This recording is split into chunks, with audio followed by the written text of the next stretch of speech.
Hello students, आज इस video में हम लोग पढ़ेंगे सेट्स के टाइप्स यानी कि प्रकार के बारे में। समुच्चय कौन कौन से प्रकार के होते हैं। पिछले वीडियो में आपने ये पढ़ा था कि सेट क्या होता है, समुच्चय क्या होता है, और उसमें कुछ सिंबल, कुछ प्रतीक चिन्ह थे जो आपने स्टडी किए, अध्ययन किए। जिन्होंने वो वीडियो नहीं देखा है देख लें। हिंदी मीडियम के छात्रों से मेरी रिक्वेस्ट है कि वो लोग सेट को ज्यादातर इंग्लिश में ही पढ़ें तो ज्यादा अच्छा होगा, क्योंकि आपको इसका इस्तेमाल इंग्लिश में ही ज्यादा होता है। मतलब इसके जो भी शब्द हैं वो इंग्लिश में ज्यादा इस्तेमाल होते हैं, हिंदी में कम होते हैं। जैसे समुच्चय ना बोल के सेट्स ज्यादा बोला जाता है। तो खैर, मैं हिंदी में भी नाम लिखते चलूंगा ताकि आपको दिक्कत ना हो। तो आगे बढ़ते हैं। तो आज हम पढ़ेंगे टाइप्स ऑफ सेट्स। इसमें क्या है, पहला टाइप है फाइनाइट और इनफाइनाइट सेट्स क्या होते हैं, यानी कि परिमित और अपरिमित। तो अगर आप एक जान गए तो दूसरा अपने आप जान जाएंगे। परिमित यानी कि जिसके अवयवों को हम गिन सकें। ठीक है, जिस सेट के, जिस समुच्चय के एलिमेंट्स को, अवयव को हम गिन सकते हैं, वो फाइनाइट सेट होते हैं। जैसे मैंने देखिए एक एग्जांपल लिखा, हमने लिख दिया इंग्लिश अल्फाबेट ए से लेकर जेड तक। तो क्या ए से लेकर जेड तक के एलिमेंट को गिना जा सकता है? हाँ, गिना जा सकता है। इसमें 26 लेटर होते हैं, 26 लेटर। तो इसका मतलब ये क्या है, फाइनाइट है। तो ये क्या है, आपका फाइनाइट है। अब जैसे मैंने लिख लिया natural number 1 2 3 dot dot dot, ये कहां तक होते हैं बेटा, इनफाइनाइट। इसमें एलिमेंट आप नहीं गिन सकते। तो ऐसे बहुत सारे सेट होंगे जिनके एलिमेंट को आप गिन सकते हैं, ऐसे बहुत सारे सेट होंगे जिनके एलिमेंट को आप नहीं गिन सकते हैं। जिनको गिन सकते हैं उनको फाइनाइट नाम दे दीजिए, जिनको नहीं गिन सकते उनको इनफाइनाइट। तो सिंपल सा है, खूब समझ में आ गया होगा। उसके बाद आता है इक्वल सेट। इक्वल यानी कि समान, यानी कि ऐसे दो सेट जो आपस में इक्वल कहे जाए। तो इक्वल किनको कहा जाएगा? तो इक्वल होने के लिए ये जरूरी है कि दोनों में नंबर ऑफ एलिमेंट यानी कि अवयवों की संख्या समान हो। नंबर ऑफ एलिमेंट, जैसे इसमें 3 एलिमेंट है, इसमें भी 3 एलिमेंट है। और दूसरी चीज, एलिमेंट भी सेम होनी चाहिए। एलिमेंट यानी कि अवयव भी सेम, जैसे इसमें 1 है तो इसमें भी 1 होगा। ऑर्डर से कोई मतलब नहीं होता है। 2 है तो इसमें 2 होगा, 3 है तो इसमें 3 होगा।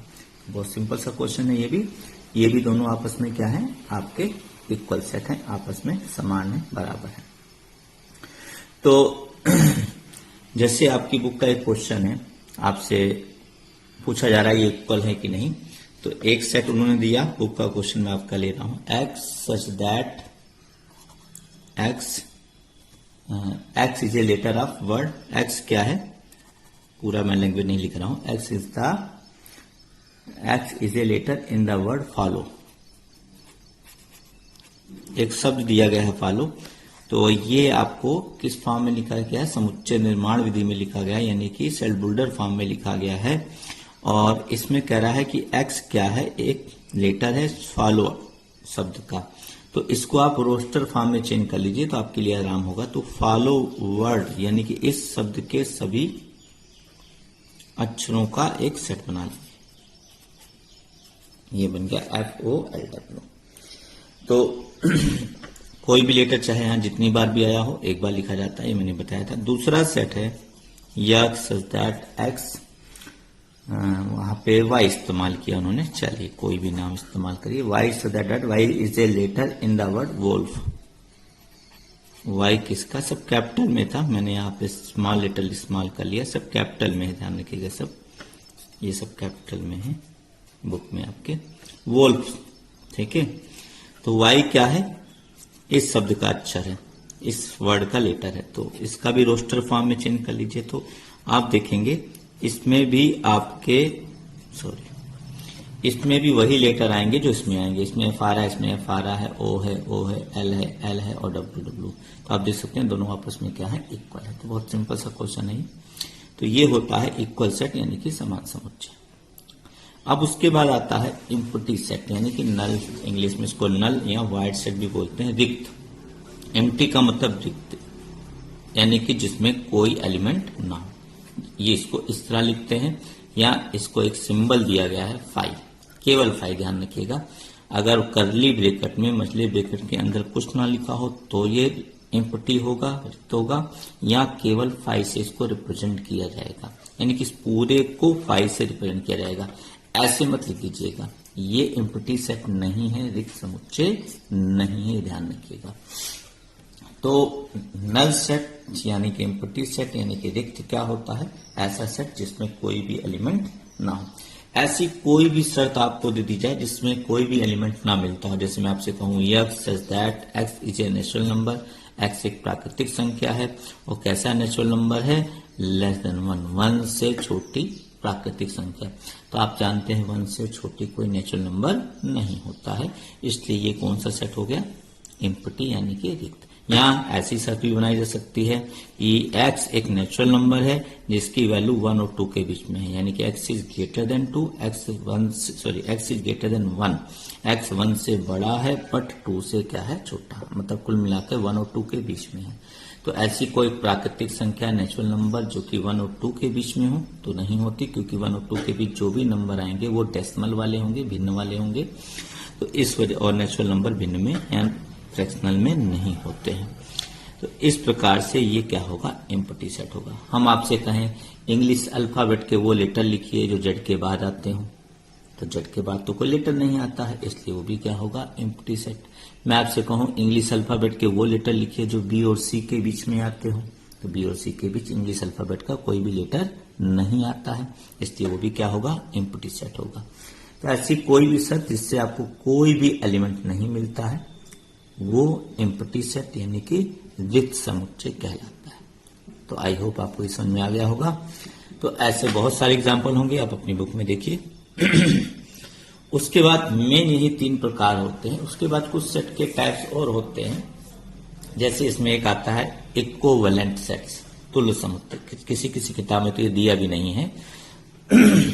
तो इक्विवेलेंट सेट्स क्या होते हैं? तुल्य समुच्चय क्या होते हैं?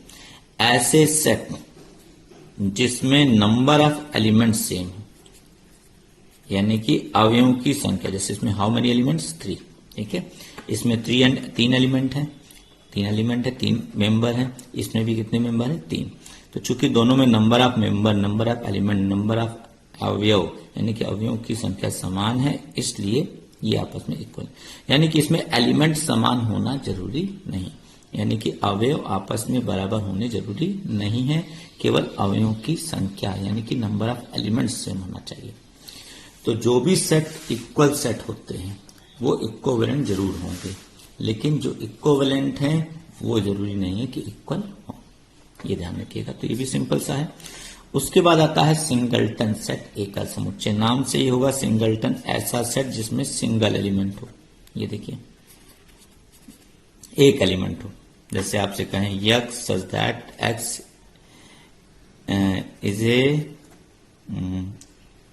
is an even prime positive number या नेचुरल नंबर, कुछ भी लिख दीजिए कि x क्या है? इवन है और प्राइम है और पॉजिटिव नंबर। ऐसे ही पॉजिटिव संख्या, ऐसी धनात्मक संख्या जो आपकी सम हो, इवन मतलब सम भी हो, और प्राइम यानी कि अभाज्य हो, ठीक है, और पॉजिटिव हो। तो 2 एक ऐसी संख्या है, एक ऐसी धनात्मक संख्या है जो सम होने के साथ साथ अभाज्य भी है, और कोई इवन नंबर प्राइम नहीं होता है। केवल 2 ही एक ऐसा इवन नंबर है जो अभाज्य है, प्राइम है, और कोई भी सम संख्या अभाज्य नहीं होती है। तो ये सब सिंगलटन सेट यानी कि एकल समुच्चय के क्या है? उदाहरण है। तो ये कुछ टाइप्स ऑफ सेट हो गए जिसको आपको केवल एक बार रीडिंग कर लेना है, तो बहुत इजी होते हैं आराम से। तो अब आप इस पर आधारित 1.2 एक्सरसाइज लगा सकते हैं। आप सारी एक्सरसाइज खुद लगाएंगे क्योंकि उसमें ज्यादा कठिन नहीं, केवल यही बताना है कि कौन सिंगलटन है या कौन फाइनाइट है, कौन इनफाइनाइट है, ये सब चीजें हैं, कौन इक्वल है। तो बहुत इजी एक्सरसाइज है, उसको आप स्वयं करेंगे। जो नहीं आएगा क्वेश्चन आप मुझसे पूछ सकते हैं। मैं आपको आगे टॉपिक शुरू कर रहा हूं। नेक्स्ट जो टॉपिक आपकी बुक में है वो है सबसेट्स। यहां से इंपॉर्टेंट टॉपिक शुरू हो जाते हैं। सबसेट यानी कि हिंदी में आप इसको उप समुच्चय भी बोलते हैं। ये सबसेट्स क्या होते हैं, उप समुच्चय क्या होते हैं? मान लीजिए मेरे पास 2 सेट है, एक ए है और ये बी है।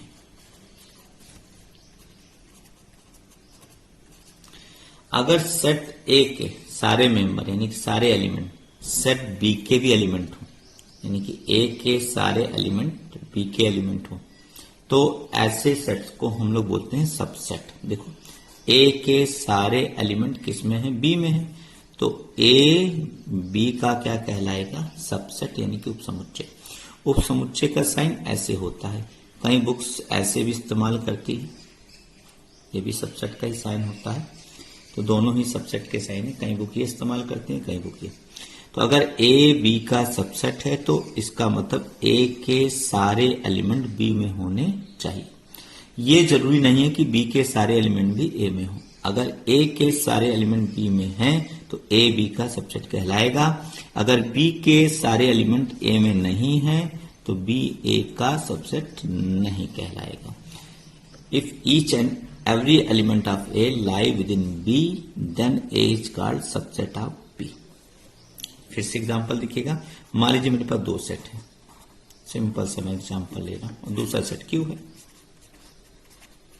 अब आप देख सकते हैं कि P के सारे एलिमेंट Q में है, तो P Q का सबसेट कहलाएगा, और चूंकि Q के सारे एलिमेंट भी P में है तो यहां पर Q भी P का क्या है, सबसेट है। और दो सेट जब एक दूसरे के सबसेट होते हैं तो ऐसा तभी होता है जब दोनों क्या हों, इक्वल। तो एक बड़ी इंपॉर्टेंट चीज मिलती है कि अगर P Q का सबसेट है और Q P का, यानी कि दोनों एक दूसरे के सबसेट हैं, तो इसका मतलब दोनों आपस में क्या है, इक्वल। आप इसको रिवर्स में भी कह सकते हैं कि अगर P और Q इक्वल हैं तो इसका मतलब आप इसको इस तरह भी लिख सकते हैं।